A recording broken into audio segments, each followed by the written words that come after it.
Léa Chamboncel and Douglas Herbert to discuss more about the situation. For me, Douglas, the line about Ukraine stands out as the main international headline. Would you agree? One of the main headlines, definitely. Is Russia must not be allowed to win. No, Putin cannot be allowed to win. He announced he will be going to Ukraine in February. He's going to be delivering more, I think, was 40 long-range Scalp 40 Scalp missiles. 40 Scalp missiles. So, France had been sort of criticized for not sort of doing enough militarily for Ukraine in the past compared to some other European partners, and obviously the U.S. in the past. And also he is going to be delivering some other weapons. So obviously those are sort of headline announcements in themselves. But I think what this is, we've seen Macron do a 180-degree almost when it comes to sort of the Russia-Ukraine war. Remember, very early on, shortly after the Russian invasion back in February 2022, Macron's line was, and he was really pilloried for this, was to reach out to Putin, these overtures to Vladimir Putin. And this has been a signature Macron sort of governing policy, to reach out to leaders who are ideologically opposed to his adversaries. He says it's his duty as president to do so. Putin exemplifies that policy, and he really believed he could sort of perhaps get Putin on board, or at least get Putin to listen. But he sort of, as you'd say, got religion at a certain point. He realized that just simply wasn't possible, and he pivoted. And he became much more, going back, sort of towards the end of 2022 and throughout 2023, we saw much more throwing his weight behind Ukraine's NATO membership bid. Its eventual, even though not tomorrow, but its EU membership bid, and saying repeatedly that he will stick with Ukraine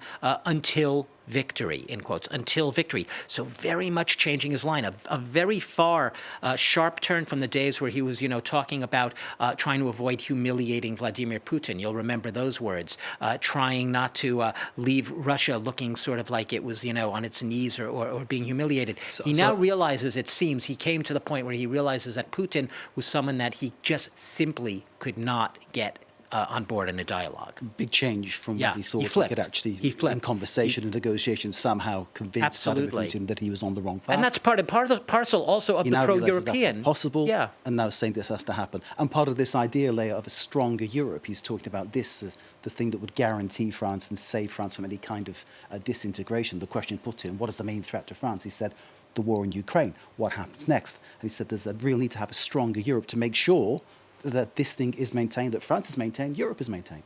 Well, he's putting the European subject on the table, which makes sense, obviously, because what's the next election? The European elections. So he needs to be talking about Europe. He needs to, let's say, the thing in France is that the European elections aren't very, popular. A lot of people don't vote. A lot of people don't really understand what's the point about Europe, what the EU Parliament does. I mean, even for us, political journalists, the European institutions, it's very hard to understand what's going on, who decides, who has the initiative, etc., etc.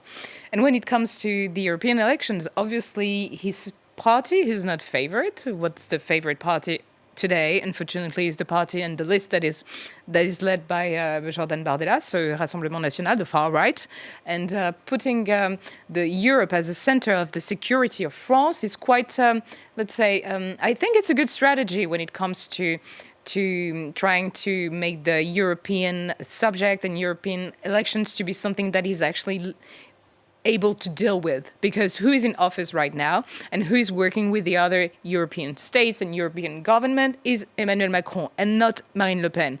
So he wants probably to show that we need to keep this scheme, this way of working together, because if not, the threat is Russia.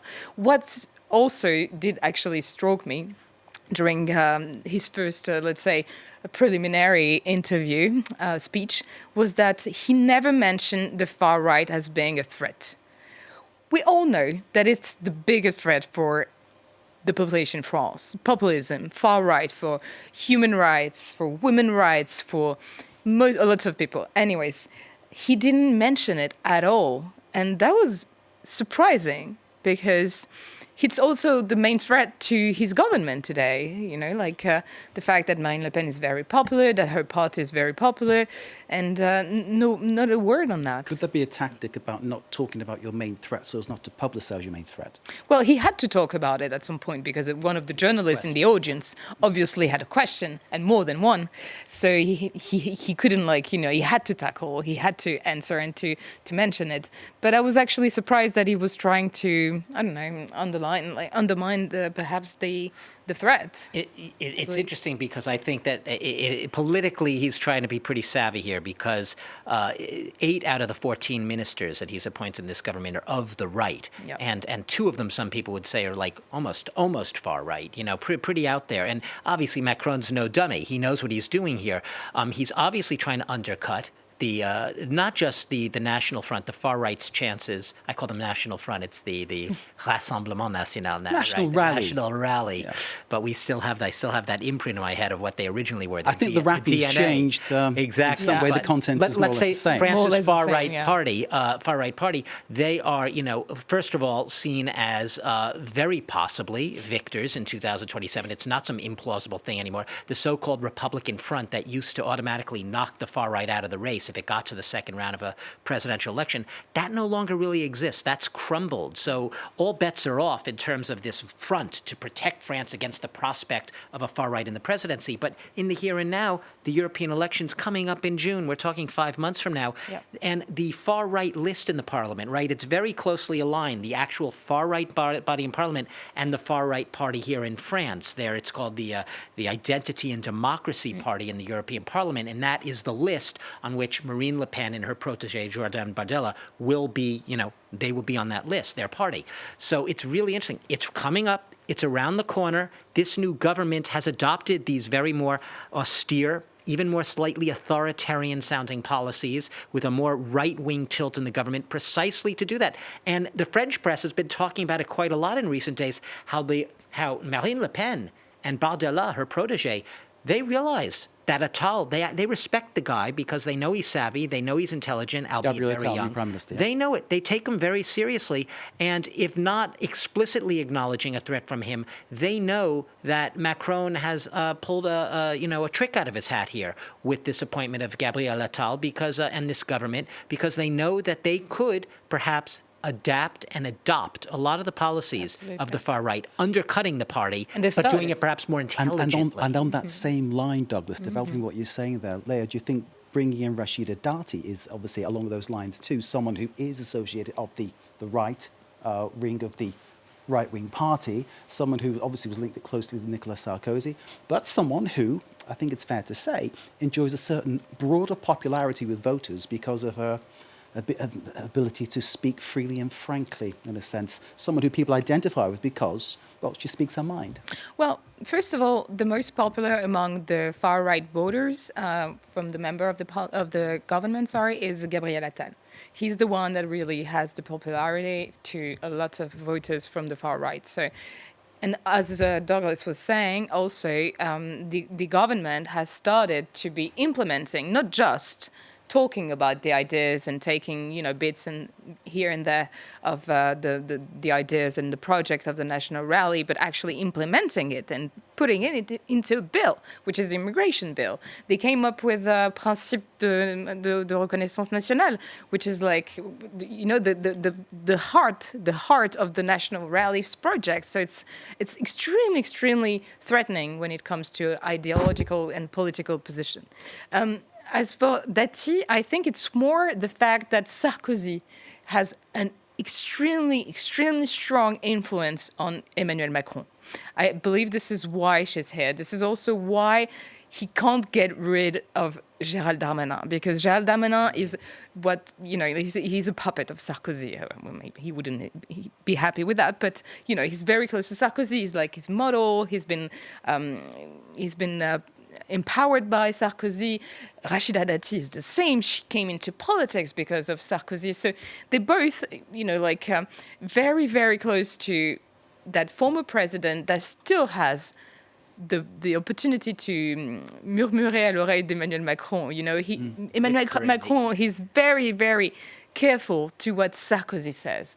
And I still don't understand why, but there must be a reason there. But he's really close to. He's taking, like the let's say the style also to say out loud what people think. This like very thought forward style. They like, talked about the hyper president when it was exactly. Sarkozy, So didn't they? there is a lot of things that Macron does that reminds me of Nicolas Sarkozy. Surprisingly. I wonder how he'd feel if he heard you say that. Good point.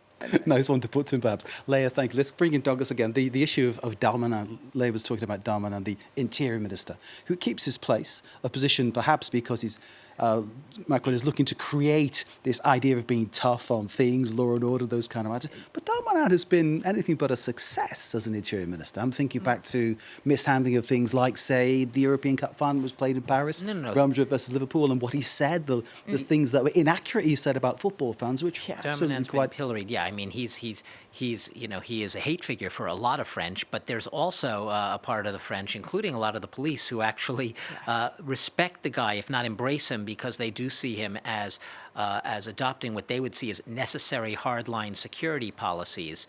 Macron made a point of pointing out the number of arrests made during those riots last summer, that broke out. The riots. the ones in Nanterre, Exactly, you'll remember them. I was there. And this you were there, even better than remembering, Mark. The hardline security response is something that politically right now goes down well with a lot of French who are sort of fed up with what they see as sort of just a general breakdown. This is not just in France, right? This is in a lot of countries where you have more of a populist hardline security message, often promoted by populist nationalist types, that security is breaking down, that you need a hard ruler to get things under thumb, to get the what Sarkozy used to call the racaille, I guess it's sort of This is the same Sarkozy's wearing a tracking bracelet on his ankle because he was convicted. It was that, exactly. So he's now the racaille. Exactly. But no, but the general thing being that an interior minister who is seen as being able to take a tough line and do so unapologetically, and who at this time, supports the police, because that's a big deal now, is going to definitely get a lot of support in France. Douglas, thank you very much indeed for that. Léa Chamboncel, thank you too. We did have time to talk about French school uniforms. That's going to be experimented in 100 schools across the country. I was going to get the thoughts of the panel, but sadly we haven't got time for that one. Thank you to James, who's at the Elysee Palace. The link has now gone down, but I know he can hear us still listening by phone. Thanks to you all for watching. Stay with us. More news coming up.